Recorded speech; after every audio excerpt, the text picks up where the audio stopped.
Chapter 7. The Raft. It was Fred's idea to build a raft. He knew that it wasn't, by any stretch of the imagination, what Con would call a reasonable risk, but following the river was the only way he could think of to get home. The river moved fast, and the splash and the spit and spray of it sounded like a summons through the jungle. "A raft?" said Lila. "From what?" They were sitting in the clearing in the morning sun, clammy with sleep and dew. They slept inside the den, taking shift to watch the fire. It had not been a good night. It had grown cold, and Max's feet, which had begun the night in their proper place, had ended up in Fred's left ear. Fred's brain had chewed up the fears he had pushed aside during the day and spat them back at him while he slept. He'd woken, screaming, at dawn. "We'll make it from wood," said Fred. He swept up some of the dew from the grass around him and rubbed his face with it. "There's a lot of wood available. Do you know? I've read a lot of books about it," he said. In the books, explorers cascaded down rivers, shouting things like, "Tally-ho!" But he assumed that was not compulsory. And he'd read in an article on the front of the Times about one man, Christopher McLaren, who had lived for months on a raft, eating fish and drinking river water. He had made it sound easy. "Why do we need a raft?" said Con. "It could get us out of here." "To England?" she asked. "To Manus.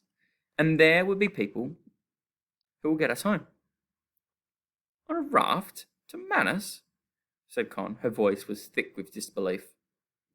"People crossed the Atlantic Ocean on rafts," said Fred. "They were adults." There's nothing that says only adults can make rafts," said Fred, exasperated. "You don't need a license." "Fred's right. We should try," said Lila. "I think it's a good idea." "I knew you'd say that," said Con. "I knew you'd agree with him." "But," Lila looked bewildered, "don't you want to go home? Don't you want to see your mama?" "Of course I do," Con spat. Fred looked down at the floor. He'd heard Con crying in the night, calling for help in his sleep. "But if we just wait here," said Lila, "we'll wait until we die. People will be looking for us. We should just stay here and they'll come," said Con. Lila shook her head. The jungle was very big and we're small. "I'm not," said Max promptly. "You're small compared to 1,000 miles of rainforest, Max." "We can send up smoke signals," said Con. "We already know where you have some fire. Let's use it." "We'd have to burn down half the jungle to make one big enough to reach that high," said Lila. "And a fire that big would kill us instead of getting us rescued," added Fred. Con was going red. "I don't want to, all right?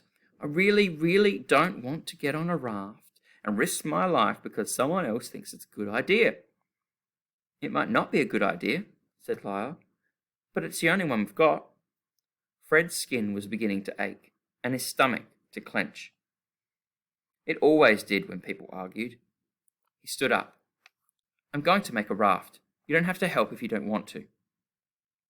The raft took more time, and involved more blisters than Fred had expected, but it quietened the roar of fear behind his ribs.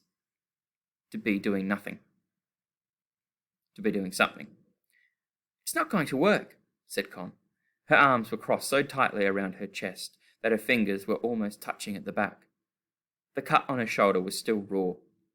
"And we shouldn't make ourselves hungry and tired when the only food we have is grubs." Fred said nothing, and went on pulling immense branches down from the trees.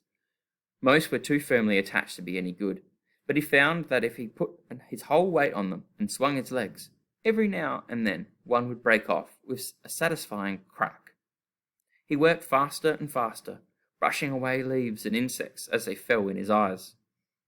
Once the wood was piled in a heap, Lila heaved each piece to the fire. She laid each one across the flames. When the middle burned away, they were left with two pieces of roughly equal length, each as long as she was tall. "I'll take off the burnt bits," she said. "It might as well look neat." She hacked away the burnt edges with a flint. getting steadily more covered in soot. "I want to help," said Max. He strode around the clearing with his chest out, tugging liana vines down to the floor and piling them up. "I'm actually the best at helping," he said. He sat down and began to make the vines talk to one another. After a few hours, Con unwound herself from her angry ball of limbs. Silently, she approached Max. She took up one of his vines and a flint and began to skin back the rough bark on the liana to expose the softer core, thick as a rope and almost as supple. She covered her face with her hair as she worked and refused to meet anybody's gaze. Fred watched her from the corner of his eye. Con was different when she worked. Before, she had seemed all elbows and claws, touch-me-not, and defensive eyebrows. But now she seemed absorbed, barely breathing, as she bent over the vines. Fred had never been as proud as anything as he was of the raft. It distracted him from the pounding hunger in his stomach and head. He hauled the branches to the water's edge, dragging them one in each hand, back and forth, beating out a path between the river and their clearing. Con held out a handful of liana vines. "Here," she said, "for rope. Maybe. I don't know. We could dip them in the water to soften them," suggested Lila. "Thank you," said Fred. "They'll be perfect for tying the corners." Con nodded, unsmiling. Fred soaked the lianas and wound them round and round his fist until they were supple. His hands prickled with splinters, and he bit them out with his teeth. He sweated so much that his shirt turned into a sort of wearable pond. For lunch they ate the cocoa beans raw. They were not delicious. "It feels like an insult to chocolate to eat them," said Con. To try to fill their stomachs, they chewed on the white flesh that lined the pods, which tasted exactly like the rubber at the end of a pencil. "This isn't food," said Max. His chin and lip were quivering. "You have to eat, Max," said Lila. "There's nothing else." "It tastes mean." Max dug his fist into his eye and tugged at his eyebrows. "I want to go home." "I know," said Fred. "Me too." He decided he couldn't face any more grubs that day and set aside the last of the cocoa plant larvae. He turned back to the chunk of wood he was hacking into with a jagged-edged stone. "We're trying." As the sun set, Lila and Fred and Con went foraging, dragging a wailing Max behind them. Con found purple berries growing in great cascades on a tree. "They are kaya berries," said Lila. "People eat them at home." "Or," she frowned, looking down at the pile, "maybe you're supposed to make them into tea." Fred tried one. "Tastes a bit like a blackberry," he said. "If the blackberry were angry at you." But it was a relief to have something to chew. Con tried one and sighed. "I miss school dinners," she said. "They might be better roasted," said Lila. They were not better roasted. But they ate them anyway. Fred crouched by the fire and crammed handfuls into his mouth, trying desperately to fill the churning hole where his stomach was usually located. That night he woke in sudden and excruciating need of the lavatory. Minutes later, Lila woke with the same trouble, followed by Con and a hopping, wailing Max. It was not, all in all, an easy night. Fred waded through his dreams to morning and woke feeling like he'd been kicked in the stomach. He turned on his side, groaning, and glimpsed through a hole in the green wall of the den the pile of vines they had prepared the day before. They sat bolt upright. "The raft," he thought. "He should be able to finish it that day."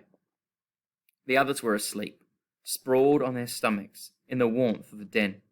He scrambled out of the shelter and ran down to the river where he'd stacked the wood.